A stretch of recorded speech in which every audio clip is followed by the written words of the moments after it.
అందరికీ నమస్కారం. నా పేరు శ్రీనివాస్. ఈ మధ్యనే కొత్తగా ఒక కథ రాశాను. దాని పేరు ఆరుద్ర. ఆరుద్ర అంటే రావణాసురుడి అవతారం.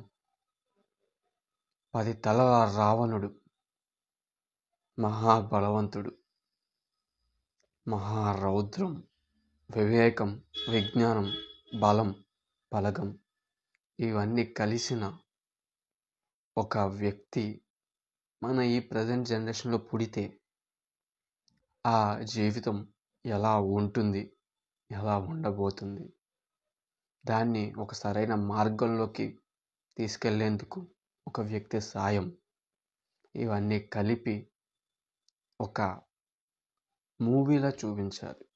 అంటే have our thoughts become a movie that impact and have to be stored in our minds that possible of only in films.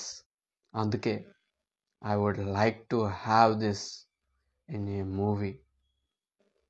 I have the better thought అంటే నాకు కలిగిన ఒక మంచి ఆలోచన ఈ సోషల్ మీడియా దీని తరపున నేను ఈ స్టోరీ గురించి కొన్ని ఇంట్రడక్షన్ ఒక్కొక్క విషయాన్ని మీకు తెలియచేయాలి అనుకుంటున్నాను. అందుకే